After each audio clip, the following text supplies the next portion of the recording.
Hi, and welcome to this week's episode of Art Like Everything Else, the podcast. This week, we're talking about art and shame. First things first, I'm your host, Simone Williams. Let's get started. So this week, we're talking about art and shame. So many of you may have heard about or even felt shame before. So while the Merriam-Webster definition exists, I'll be working with the more psychological definition from Psychology Today. And so when it comes to the art we'll be discussing, I'm going to be working with that specific definition. So the definition of shame, according to Psychology Today, is as follows. Shame is an emotion that involves negative self-evaluation, believing that something is wrong with you as a person. You may believe that you haven't lived up to certain standards and feel unworthy or inadequate as a result. And so this is going to be the framework in which I will be exploring the works of art for today's episode. And I do not doubt that there is more art than what I will be covering today that might express this same sentiment or just an element of shame in general. So if you have any you'd like to share with me, please drop them in the comments below. With that being said, let's get started. Our first work of art is called Shame, and it's from a series of work called A Love by artist Max Klinger. Max Klinger, he's a German artist. He was born in 1857 in Leipzig, Germany. He produced work using several mediums like painting, sculpture, prints, and graphics. According to the Met Museum's website, which I'm gonna have that link in the description below as well. He is associated with Symbolism, the Vienna Succession, and Jugendstil, or youth style, the German manifestation of Art Nouveau. He is best known today for his many prints, particularly a series entitled Paraphrase on the Finding of a Glove, and his monumental sculptural installation in homage to Beethoven at the Vienna Succession in 1902. The works of art that we will be discussing in this episode is from Klinger's etching series titled A Love. So this series was released in 1887, and he produced this series while he lived in Rome. So the series follows a modern, at least like for the time, like of 1887, a modern Berlin woman who is pursued by a suitor. And over the course of this pursuit, the suitor seduces this woman, impregnates this woman, and then abandons this woman, leaving her to die in childbirth. So in the series of prints, there's a lot of symbolism used, and the one that stuck out to me the most in particular, at least, is shame. Excuse me. And so this particular print, it depicts a woman. She's walking along a path, sort of turned into herself, like she's walking by herself, like really closed, arms crossed, in like a long black kind of like gown, and she walks along a wall that has women who appear to be judging her at the top. So like she's walking, like the wall's like this, and she's here, and then the women are like up here, kind of literally judging her, like literally looking down on her. So like while both figuratively kind of they appear to be judging her and looking down on her, they're also literally looking down on her. So the clothes she's wearing are simple. She's not as adorned as she was at the very beginning of this series. And so like while the women at the top of the wall, they do appear to be in like the full usual attire of what I'm assuming to be the typical Berlin woman. This also stands out to me because in the print, in like at the very beginning, like I said, where she is being seduced, you see her in like that full regalia that you see a lot of the women up top that are kind of looking down on her in. She's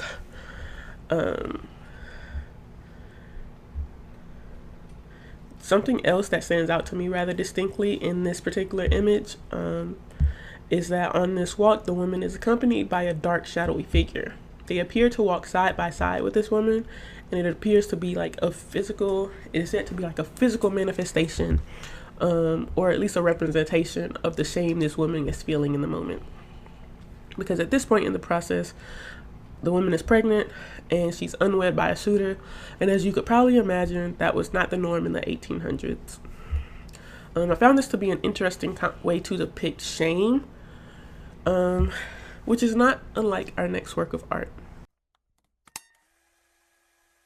Our second work of art to be discussed in this episode is the show Baby Reindeer. It's a show on Netflix. It was released on April 11th of this year, actually. So if you have not watched the show, I am going to give a synopsis, but I am so sorry because there is no way for me to discuss this episode, especially in the context of today's episode, which is Shame, without spoilers. So there will be spoilers for the show Baby Reindeer that I'm about to talk about. I also want to give a trigger warning for discussions of SA, rape, grooming, and discussion of violent stalking. So, in the show Baby Reindeer, we follow Donnie Dunn, who is a bartender by day and an up-and-coming comedian by night.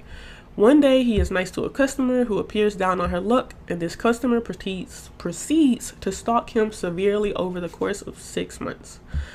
She's threatening past partners of his. She's contacting and harassing his family. She even goes so far as to actually SA him, and then to also physically attack someone he was actively dating.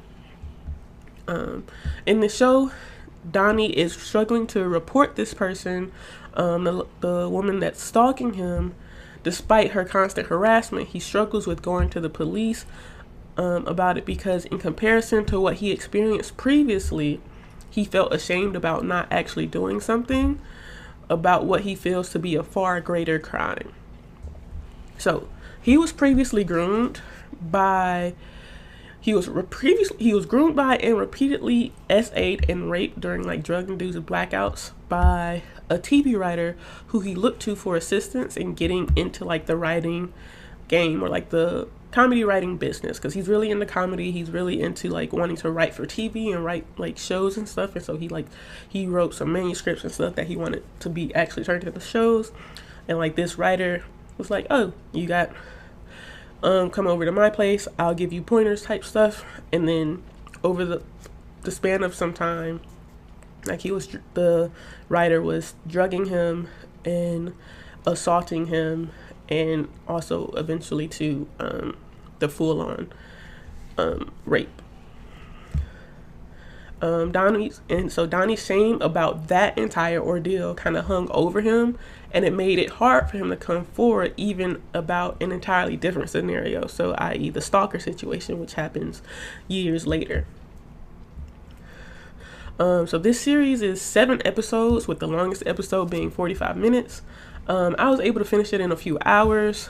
For those who might be interested in checking it out, the entirety of the show, it's not that long, and it is an impactful watch. I do think it's a solid show. It's very thought-provoking. It adds a lot of nuance to conversations that I feel are kind of already being had, and it adds a lot of insight. So I would, if you are okay with watching a show of that nature, especially given the trigger warnings, I would recommend you watch the show. But if those type of trigger warnings are too much, I absolutely understand not watching the show. So shame can be difficult to talk about. It can be difficult to bring up because it's shame. Shame is so often, it is used as a means to silence people and to isolate people. And even when those people who are like being shamed, who are being isolated, they're very often like people who are likely in need of help. So take the Berlin woman from The Shame Print by Max Klinger. This woman walks alone and is judged by other women for falling for and believing a man, and in doing that, carrying a child to term and ultimately passing. She was made to feel as though it was her fault, as though she put that baby in herself, all by herself. And granted, I don't doubt that like I'm looking at this from a 21st century lens. That was in the 1800s, so like I might be seeing things definitely differently than how they were, but like the shame she felt, and like she didn't really have anywhere to turn to from being with a person who seduced her and impregnated her and left and abandoned her. Like, how is she supposed to know that that wasn't still going to happen? And so like all this shame is kind of turned inwards like she turns it inwards, and she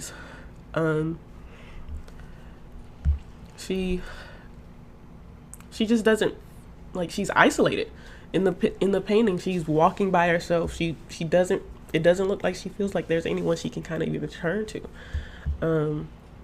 But yeah, I digress. And like in Baby Reindeer, Donnie, he doesn't talk about what happened to him because he is a man. And I say man in quotes because like there's a very specific, almost like quote unquote like idealized version of what manhood is supposed to be. And so he lives, well, I mean, we all live in a society that kind of tells men that being harmed, especially sexually, isn't masculine. And so he keeps quiet. He doesn't talk about that harm, or he doesn't even make like a big deal about being harmed or being stalked, even when it goes on for a long time, because again, he's a man. Stuff like that shouldn't bother him. He's expected like this stoicism, and so his shame about not being the right type of man kind of keeps him from speaking up and protecting himself for a long time. And so yeah, shame also has a way of making it so that you feel as though you are inadequate and not living up to the proper standards. And so this can be seen in the shame print by Max Klinger by the woman. She was, like I mentioned earlier, she was turning in on herself. She's walking with her head down, with her arms crossed, almost as if she's trying to make herself as small as possible. She does it, it's almost as though she doesn't feel worthy enough to be out and about, as though she wants to avoid being seen as much as possible. She's not dolled up as she was before. She sulks, and she doesn't look like she thinks highly of herself. And then in Baby Reindeer, Donnie is struggling with seeing himself as the man. He feels that society kind of expects him to be. And that feeling of inadequacy, that shame leads to, and the prolonged engagement that he does end up having with Martha. Martha is the name of the stalker. And so Martha gives him compliments. Martha makes him feel like a man. And so despite him knowing she is mentally unstable and that engaging with her might make things work, he continues. In him not feeling like he is living up to societal standards of manhood, he stays in a situation that is dangerous for him, because that in that situation they were pouring into him the way he felt he needed to be poured into to feel like a man. Like she was giving him compliments like, oh, you have a really nice jaw, you have such manly hands. She was making him feel like the man he felt he was supposed to be. And so he stayed in the situation, even though he knew about her prior history of dangerous stalking and actually going to prison for it. And like, it was a lot. Like he kept himself in a dangerous situation for the sake of feeling like he was meeting those societal standards of manhood. There is a really good video essay on Baby Reindeer and the Performance of Masculinity by Khadijah and Bowie. I will link their video below in the description. Definitely check it out if you're up to it. I really liked it. I thought they made some really cool points that I noticed while watching as well. But yeah, shame can also put you in dangerous situations. It can prove to be really dangerous. So in Baby Reindeer, Donnie puts himself in several dangerous situations in trying to prove himself and his manhood. He's like trying to live up to expectations.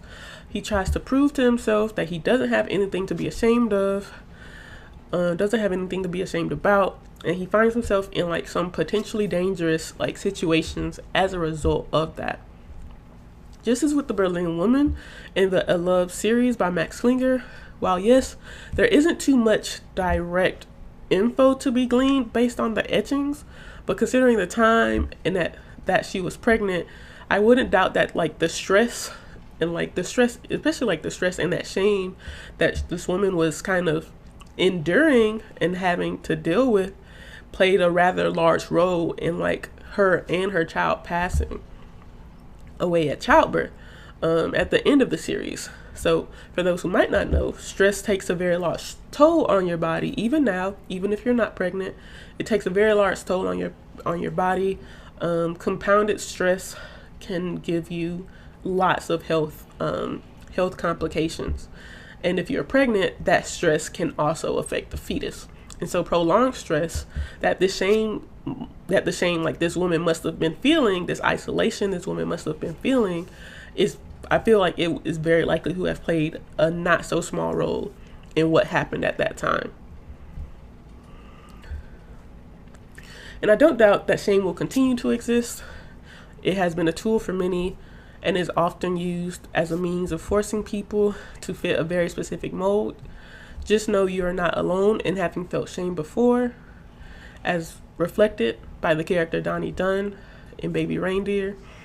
And it is not at all a new phenomenon, as shown by the Love series by Max Klinger. So maybe shame too can be art, or at the very least has a place in art like everything else.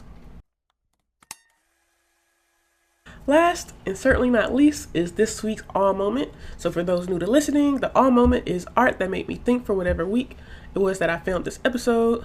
The art that made me think this week was actually a quote from Michelle C. Clarke that goes, "You're overthinking because you really care what happens next.